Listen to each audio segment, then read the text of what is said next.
деца, да се качваме на автобуса. Шофьора ще отвори ли вратите? Благодарим. Кажете благодаря. Благодаря. Колко пъти искате да се Билетите вече са платени. Хайде. На къде заминаваме, деца?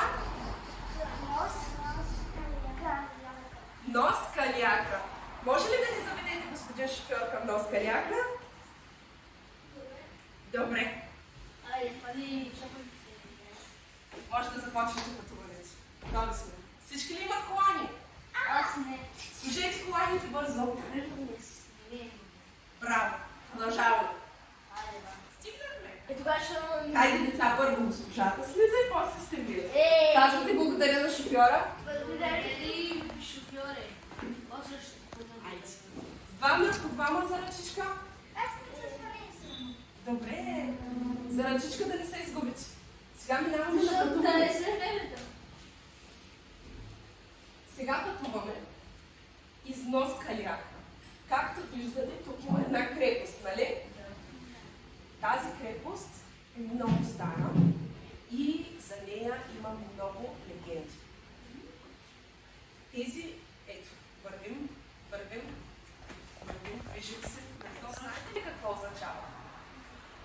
Нос е земя, суша, която е дадена в морето. Ето виждаме морето от едната страна, виждаме море от тази страна. От три страни има море. Само от едната страна има суша. Това е хубаво. Стигнахме ли това лъжано на сир? Айде, деца, вече може да слизаме от автобуса. Още един път. Наредете се по двама. Искате ли лъжано на сир?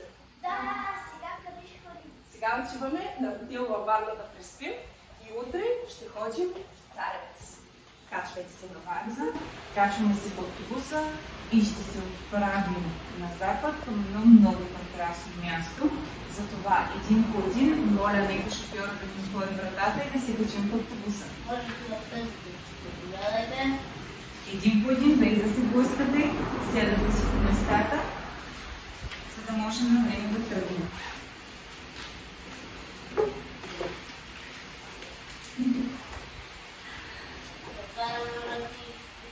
Велико Търново. Добре, айде. Моля шофьора да отвори врати и един по един да излезем от автобуса. Шофьора също може да се присъедини към нашата такова.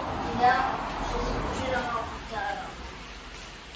Първата ни спирка от днешното пътуване е Царевец. Както виждате, това е Царевец. Царевец е хълм, както и самата крепост на хълма е от величествена крепостна стена, а самият дворец и църквата са допълнително защитени от втора крепостна стена.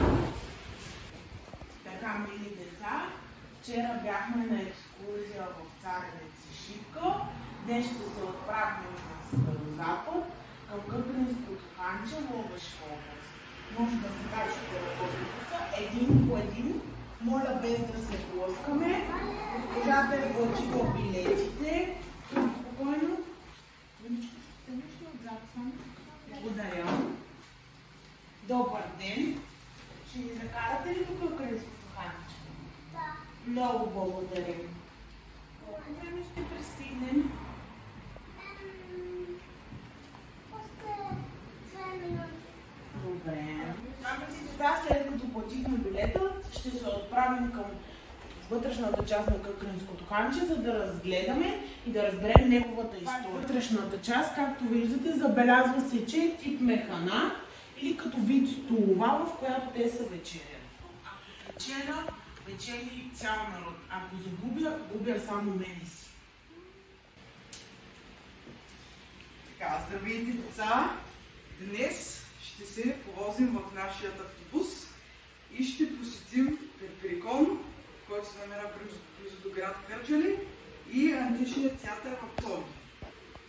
Първо отиваме към Перперикон, така че може да се качите в нашия автобус. И е създаден преди около 8000 години. Театър се намира в Пловдив и е построен през II век от император Траян. миналото той е използвал за боеве. Там са се водили много битки. Сега може да се връща в автобуса, защото това седмичното ни приключение завърши и се прибираме дома.